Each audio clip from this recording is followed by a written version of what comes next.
Hey guys, আজকের এই ভিডিওটা আমার একজন সাবস্ক্রাইবারের জন্য, কারণ সে আমাকে কমেন্ট করে বলেছিল যে ফেসবুকে বা গুগলের টু স্টেপ ভেরিফিকেশন কিভাবে করা যায়। তো গুগলেরটা তো ইজি, বা যদি তোমরা গুগলেরটাও জানো না তো সেটাও আমাকে কমেন্ট করে জানাতে পারো, আমি সেটারও ভিডিও বানাবো। তো আজকের এই ভিডিওটা তোমরা তোমাদের যদি ফেসবুক অ্যাকাউন্ট থাকে তো ফেসবুকে তোমরা কিভাবে টু স্টেপ ভেরিফিকেশন এনাবেল করবে বা কিভাবে টু স্টেপ অথেন্টিকেশন করবে তোমার অ্যাকাউন্টটাকে। কারণ টু স্টেপ অথেন্টিকেশনটা কি জিনিস সেটা আগে তোমাদের বলি। যে তুমি যদি ধরো টু স্টেপ ভেরিফিকেশন করে নাও, তাহলে তোমার অ্যাকাউন্টকে কেউ হ্যাক করতে পারবে না খুব তাড়াতাড়ি। কারণ যখনই তোমার আর কি কেউ হ্যাক করতে চাইবে, তো তোমার ফোনে যে সিম কার্ড দিয়ে লগ ইন করা থাকে সেই সেই মোবাইল নাম্বারে একটা ওটিপি চলে আসে, ওটিপি জেনারেট হয়। তো ওই ওটিপি ছাড়া তোমার অ্যাকাউন্টকে কেউ লগ ইন করতে পারবে না। তো তোমরা যদি জানো না টু স্টেপ ভেরিফিকেশন কিভাবে করা যায়, তো তোমরা পুরো ভিডিওটা দেখবে বিনা স্কিপ করে, না হলে বুঝতে পারবে না। আর তোমরা যদি এরকম ধরনের টেক রিলেটেড ভিডিও দেখতে পছন্দ করো আর এখনো আমার এই চ্যানেলটাকে সাবস্ক্রাইব করোনি, তো প্লিজ চ্যানেলটাকে সাবস্ক্রাইব করে দাও এবং পাশে যে বেল আইকনটা আছে ওটাও প্রেস করে দেবে, তাহলে তোমরা পরবর্তী ভিডিওগুলো নোটিফিকেশন পেতে থাকবে। সো এই guys, it's me Bubai and watching Techno Bubai. তো চলো না করে তাড়াতাড়ি শুরু করি।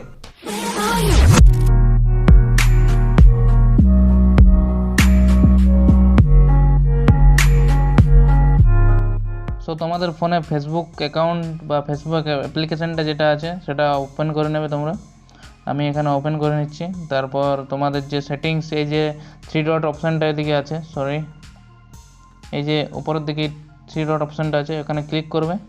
ক্লিক করার পর যে সেটিংস অপশানে থাকে তোমাদের, এই যে এখানে সেটিংস অ্যান্ড প্রাইভেসি, সেখানে ক্লিক করবে। ক্লিক করার পর নিচের দিকে দেখবে একটা সেটিংস বলে অপশান আছে, সেখানে ক্লিক করবে। সেটিংসের ভেতরে যাওয়ার পর সেটিংসে যাওয়ার পর দেখতে পাচ্ছ নিচের দিকে সিকিউরিটি অ্যান্ড লগ ইন বলে একটা অপশান এখানে দেখতে পাবে তোমরা, সেখানে ক্লিক করবে।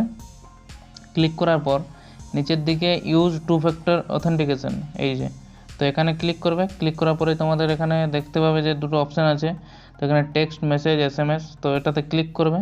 দেন কন্টিনিউ করার পর এখানে তোমার যে লগ ইন মোবাইল নাম্বারটা দেওয়া থাকবে, বা তুমি যদি চেঞ্জ করতে চাও তোমার সেই নাম্বার দিতে পারো। তো আমি এখানে আমার নাম্বারটা বসিয়ে নিই। তো বসিয়ে নেওয়ার পর এখানে তোমরা কনফার্ম করে নেবে। কনফার্ম করার পর তোমাকে পাসওয়ার্ডটা লাগবে তোমার। সো তোমরা নিজেদের পাসওয়ার্ড, যে ফেসবুক অ্যাকাউন্টে পাসওয়ার্ডটা বসিয়ে নেবে। তারপর কন্টিনিউতে ক্লিক করবে।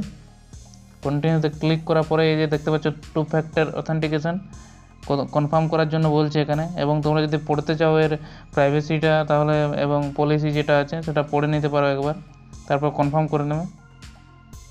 সো গাইজ, দেখতে পাচ্ছ প্লিজ কনফার্ম ইউর আইডেন্টিটি, এখানে বলে দিই choose a security check, do a security check. এই যে এখানে যেটা লেখা আছে তোমরা এখানে পজ করে পড়ে নিতে পারো। এখানে কন্টিনিউ ক্লিক করবে। দেন গেট কোডে send to your email, identify photos of friends, identify your recent comments. তো আমি এখানে যে কোনো একটা করে নিই, এখানে ফটোজ অফ ফ্রেন্ডসেই ক্লিক করি। যে কোনো একটা আইডেন্টিটির জন্য এটা চাইবে আর কি। তো তোমরা যে কোনো এই তিনটের মধ্যে একটা সিলেক্ট করে নেবে। দেন কন্টিনিউতে ক্লিক করার পর আমার এখানে গাইজ একটু নেটওয়ার্কের প্রবলেম হচ্ছে, তাই একটু স্লো। তো এখানে সিলেক্ট করতে হবে যে এটা কার ফটো, মানে তোমার ফ্রেন্ডসের মধ্যে। তো আমি এখানে সিলেক্ট করে নিচ্ছি। দেন continue.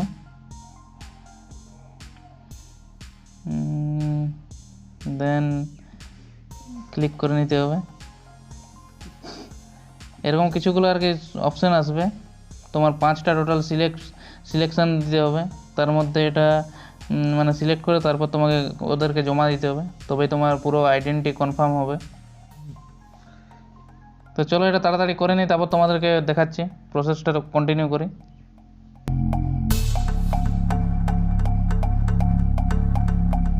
All set. So guys, দেখতে পাচ্ছ এখানে ইউ আর অল সেট, মানে কনফার্ম হয়ে গেছে যে এটা আমারই অ্যাকাউন্ট। ফেসবুক সেটা কনফার্ম করে নিয়েছে। তো এবার কন্টিনিউতে ক্লিক করো। দেন তোমার চলে এসছে এবং এখানে ওপরে আপডেট নাম্বার দেখা যাচ্ছে। তো এগুলো আর কি এরকমভাবেই তুমিও তোমার মোবাইলের টু স্টেপ অথেন্টিকেশন করতে পারো। এবারে তোমার যদি ধরো কোনো দিন লগ আউটও হয়ে যায়, দেন নতুন করে তুমি যদি লগ ইন করতে চাও তোমার অ্যাকাউন্টকে, তো আগে তোমার ফোনে যে নাম্বারটা দেওয়া আছে সেখানে আগে একটা ওটিপি আসবে, এবং সেখান থেকে আগে ওই ওটিপিটা দিয়ে তোমাকে লগ ইন করতে হবে। তাছাড়া কেউ আলাদা কোনো থার্ড পারসন সেটা তোমার ফেসবুক অ্যাকাউন্টে লগ ইন করতে পারবে না। তো এটা খুবই ভালো একটা ট্রিক্স, বা এটা তোমার ফেসবুক অ্যাকাউন্টকে সেফ রাখার জন্য খুবই কাজে লাগবে। আই হোপ তোমরা ভিডিওটা থেকে বুঝতে পেরেছো যে কীভাবে তোমাদের ফেসবুক অ্যাকাউন্টকেও 2 স্টেপ ভেরিফিকেশন করবে। এবং যদি এখনও কোনো ডাউট থাকে সেটা কমেন্টে লিখতে পারো। আর যদি ভিডিওটা ভালো লাগে বা ভিডিওটা থেকে কিছু হেল্প হয় তাহলে তোমরা প্লিজ ভিডিওটাকে লাইক করো এবং শেয়ার করো তোমার বন্ধুদের সাথে, কারণ তারাও যদি শিখে যায় তো তাদেরও কাজে লাগবে। এবং এখনও যদি আমার এই চ্যানেলটাকে সাবস্ক্রাইব করোনি তো tech related tips and tricks plus unboxing review এসব ভিডিও দেখার জন্য আমার চ্যানেলটাকে সাবস্ক্রাইব করতে পারো এবং পাশের যে বেল আইকনটা আছে ওটাও প্রেস করে দেবে, তাহলে তোমরা পরবর্তী ভিডিওগুলোর নোটিফিকেশন পেতে থাকবে। সো আজকে এখানে ভিডিওটা শেষ করছি। এবং তোমরা যদি আমাকে ইনস্টাতে এখনো ফলো করোনি সেখানেও ফলো করতে পারো, ডিসক্রিপশন লিঙ্ক আছে বা ইউজার আইডি উঠছে, তো সেখান থেকে তোমরা আমাকে ফলো করে নিতে পারো, কারণ ওখানে আমি অনেক বেশি অ্যাক্টিভ থাকি। তো যে কোনো তোমাদের ডাউট বা কোয়েশ্চেন থাকলে সেখানে আমাকে ডাইরেক্ট ডিএম করতে পারবে। তো আজকে এখানে ভিডিওটা শেষ করছি, দেখা হচ্ছে নেক্সট ভিডিওতে। Till then take care, bye by.